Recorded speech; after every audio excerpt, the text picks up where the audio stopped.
हाय दोस्तों, नमस्कार। आप सभी का मेरे चैनल में स्वागत है। आज हम बात करेंगे चंबल फर्टिलाइज़र और केमिकल लिमिटेड की, जिसके अंदर आज के दिन में अगर आप देखें तो काफ़ी अच्छी मजबूती इस समय नज़र आती हुई दिखाई दे रही है। अगर चंबल फर्टिलाइज़र जो आप अच्छी तरीके से जानते हैं, जो तेज़ी इस समय है, डेफिनेटली एक बहुत बड़ी खबर है। और उसका रीज़न क्या है कि मजबूती के साथ इस समय ये शेयर काफ़ी बढ़िया रिटर्न देता हुआ आपको नज़र आ रहा है। 1 महीने के चार्ट को देखें तो डीप एंड डाउन दोनों पोजीशन इस शेयर के अंदर आती हुई नज़र आ रही हैं।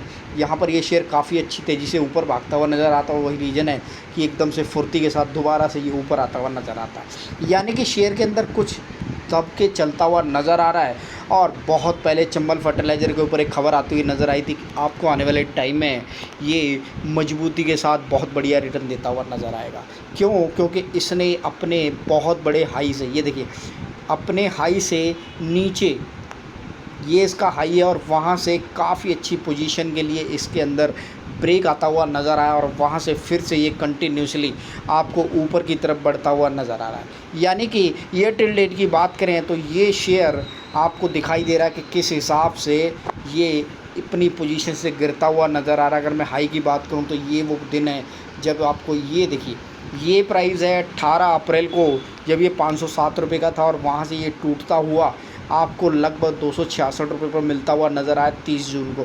और 30 जून के बाद इसने पीछे मुड़ के नहीं देखा है। डेफिनेटली तो 340 रुपये का इसने यहाँ पर हाई बनाया और उसके बाद ये थोड़ा सा गिरता हुआ नज़र आया। 22 अगस्त को फिर से इस शेयर के अंदर एक धमाक से मजबूती आती हुई नज़र आ रही है। यानी कि आप ये समझ लीजिएगा कि ये शेयर अपने सेगमेंट के अंदर बहुत मजबूत शेयर है। मैं आपको सबसे पहले इसके फाइनेंशियल दिखा देता हूँ, वहाँ पर आपको ये समझ आएगा कि चंबल फर्टिलाइज़र एंड केमिकल कितनी मजबूत कंपनी है।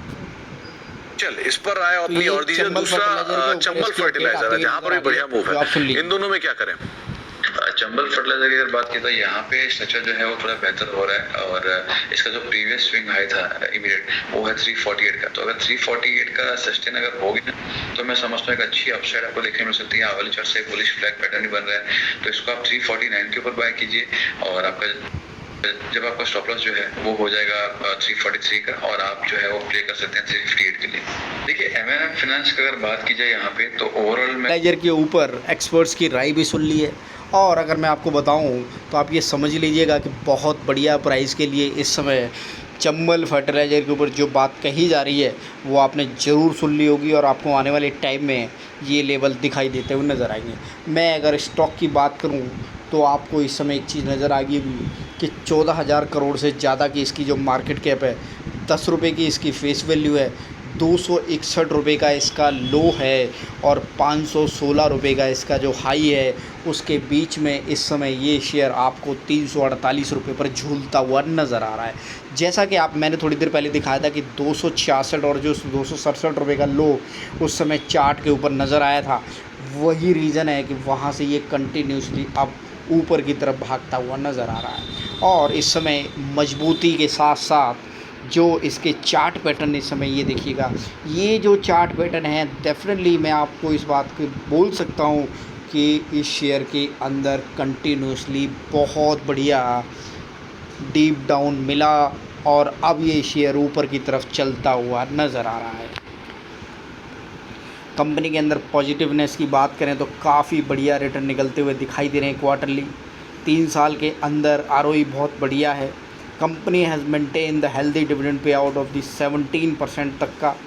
और इसके साथ साथ मैं बात करूं चंबल फर्टिलाइज़र जो दूसरे नंबर की सबसे बड़ी कंपनी है कोरोमंडल इंटरनेशनल के बाद। इसके बाद जीएनएफसी, एफएससीटी, जीएसएफसी, आरसीएफ, ये सारी की सारी कंपनियां हैं। प्रदीप फास्ट फूड जो अभी रिसेंटली आई थी उसके अंदर भी मजबूती बनती हुई दिखाई दे रही है। इसके साथ साथ मैं बताऊं तो आपको जो चीज़ नज़र आ रही है वो सबसे पहले देखनी चाहिए कि फाइनेंशियली रिजल्ट्स किस हिसाब से कंटिन्यूसली निकलते हुए शेयर के अंदर दिखाई दे रहे हैं। ये क्वार्टरली नतीजों के अंदर नेट प्रॉफिट की मैं बात कर रहा हूँ, ये ईयरली नतीजे नहीं हैं। यानी क्वार्टरली नतीजों के अंदर इतनी मजबूती आप समझ लीजिएगा कि 435 करोड़ का नेट प्रॉफिट, 244 करोड़ का नेट प्रॉफिट और 342 करोड़ का नेट प्रॉफिट, ये इसके ईयरली नतीजे हैं। तो 2021, 2022 और यहाँ पर अगर मैं बात करूँ तो कंटिन्यूसली नेट प्रॉफिट बढ़ता हुआ और घटता हुआ भी दिखाई दे रहा है। ये यहाँ पर थोड़ा सा डिक्लाइन होता हुआ नज़र आ रहा है।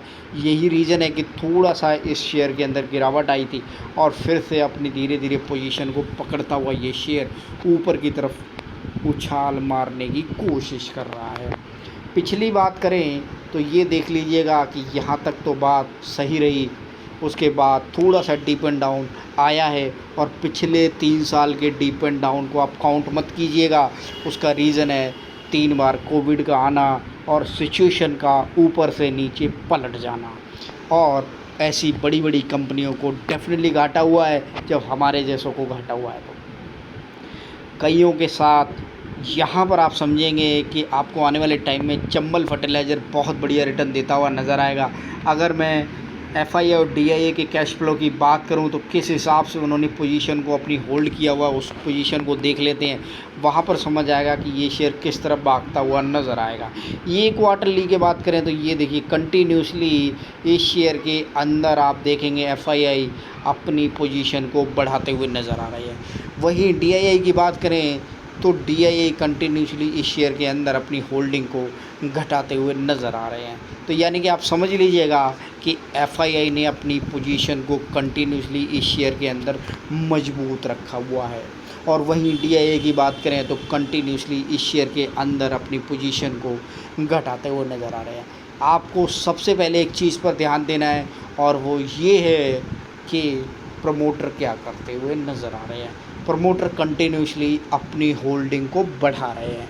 वो सबसे बड़ी चीज़ है कि वो बेच तो नहीं रहे, जैसा कि अभी थोड़ी देर पहले मैंने पीवीआर की वीडियो बनाई थी, वहाँ पर कंटिन्यूसली प्रमोटर अपनी होल्डिंग को बेचते हुए दिखाई दे रहे हैं, लेकिन यहाँ पर प्रमोटर अपनी होल्डिंग को बढ़ाते हुए नज़र आ रहे हैं, यानी कि खुद का शेयर ही खरीद रही है। कंपनी के पास इतना पैसा है कि कंपनी खुद ही अपना शेयर खरीदती हुई नज़र आ रही है, और अपने ही घर को कौन ख़रीदता है? जिसके पास ज़्यादा पैसा होता है।